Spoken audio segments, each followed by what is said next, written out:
Dr. Kira Monroe had just eased into her premium seat on a flight from Chicago to San Diego.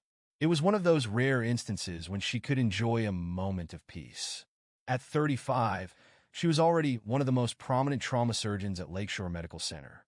Her deep brown skin caught the glow of the cabin lights as she tucked her handbag beneath the seat and adjusted her neatly pressed navy blue blouse. For the first time in months, she felt a sliver of the relentless pressure of her job start to lift. Kira's path to her position had been anything but simple. Growing up in a modest neighborhood in Southside Chicago, the daughter of a dedicated librarian and a paramedic, she had learned early that success would demand extraordinary effort. Nights spent studying until dawn and irresolute had carried her through college on a full scholarship and later led to her graduating from Johns Hopkins Medical School. Being a black woman in a specialty dominated by men brought its own challenges. Skeptical peers, silent biases, and moments that tested her resolve. But Kira let her work prove her worth, building her name as an expert in high-pressure trauma cases. This trip marked the beginning of a long-awaited break. Her colleagues had practically pushed her onto the plane, urging her to take a breather. The stack of surgeries and urgent cases left behind still tugged at her conscience, but she forced herself to focus on this rare escape. Fingering the stethoscope she always carried, a small token of her dedication, Kira was unaware that this flight would demand her skills in an unforeseen way. As passengers filled the cabin, Kira noticed subtle glances aimed her way. Even in this day and age, seeing a young black woman in first class surprised some. She returned their looks with an unbothered smile, accustomed to the quiet questioning. But soon, the real disruption came, quite literally, to her side. A middle-aged man with thinning hair and an ill-fitting suit was struggling to shove an oversized briefcase into the overhead bin. He muttered a series of frustrated words under his breath, drawing attention. Kira leaned forward, her instincts to assist kicking in. "Would you like a hand with that?" she offered, her tone genuinely kind. He glanced at her briefly, barely registering her offer. "I can handle it," he snapped, his voice tight with annoyance. She winced as the briefcase wobbled perilously, just as a flight attendant came over. "Sir, I'm afraid that bag won't fit overhead. We'll need to check it," the attendant said, her voice steady. The man's face flushed, irritation carving deep lines into his features. "This is absurd. I always fly first class, and this bag has never been an issue. I understand, sir, but for everyone's safety, we need to follow the rules," the attendant replied patiently.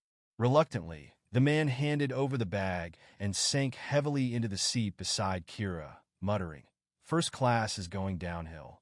Kira offered a polite smile. "Sometimes it feels that way, but they're just doing their job." He turned to her with a slight sneer. "And what would you know about doing the job?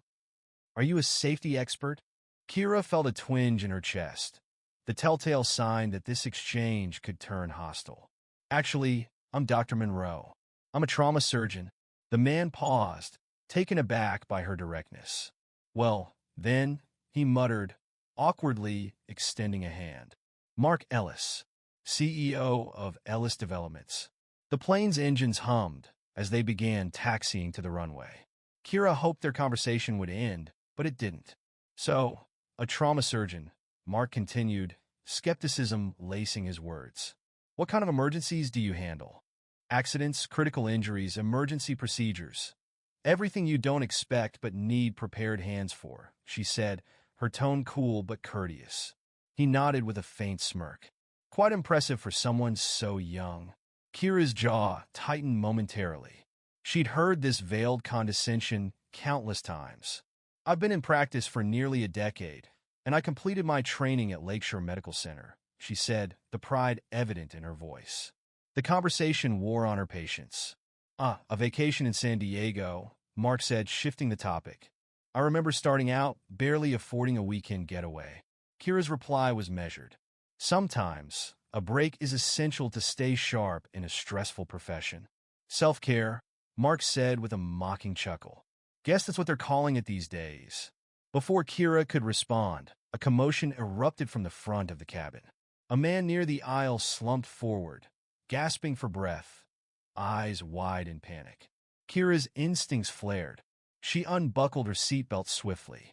"Excuse me," she said, slipping past a startled Mark. "I'm a doctor. Let me through." The man's pallor was alarming, sweat dripping from his brow as he clutched at his chest. "Pain," he managed, his voice strained. "Can't breathe." Kira assessed the situation swiftly. "I need a first aid kit and any heart medication, aspirin, nitroglycerin. Now," she instructed the flight attendants, her voice firm yet calm. The other passengers watched, their earlier murmurings now silenced, as Kira led the emergency effort.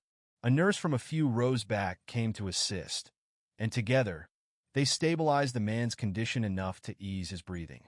Out of the corner of her eye, Kira noticed Mark watching, an expression of shock and something akin to regret etched on his face. As applause rippled through the cabin, Kira returned to her seat, still feeling the rush of adrenaline. Mark shifted uncomfortably. "Dr. Monroe, I didn't realize. I was out of line," he said, his voice awkward. Kira met his eyes with a calm resolve. "Maybe next time, think before assuming." For the remainder of the flight, Mark was notably quiet. When they disembarked in San Diego, he cleared his throat. "Dr. Monroe, I owe you an apology," he said earnestly. "I misjudged you, and I'm sorry." Kira paused, considering his words. "It's more than an apology, Mr. Ellis. It's recognizing why you judged me in the first place." He nodded slowly, genuine remorse shadowing his face. "I understand. You're right. I have some thinking to do." Kira offered a faint nod. "I hope you do." As she stepped into the warm California breeze, Kira felt the tension slip away. The exchange had been draining, but she knew she had sparked a moment of reflection, not just in Mark, but in the eyes of every witness on that plane. And that was enough.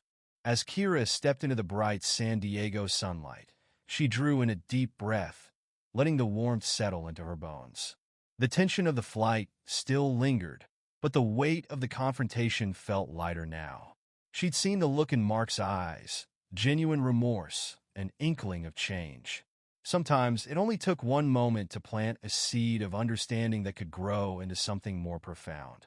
The moral of Kira's story is one of resilience and the quiet power of integrity. It's about breaking stereotypes and teaching empathy in places least expected. While prejudices might linger in subtle forms, they are not unchangeable. Every act of excellence and compassion chips away at those walls. Kira's steadfast response to doubt and discrimination wasn't just about defending her own worth, but showing others that everyone, regardless of background, carries untold depth and capability. As she walked away from the plane, a small smile curved her lips. Today, she had not only saved a life, but perhaps started a ripple of change.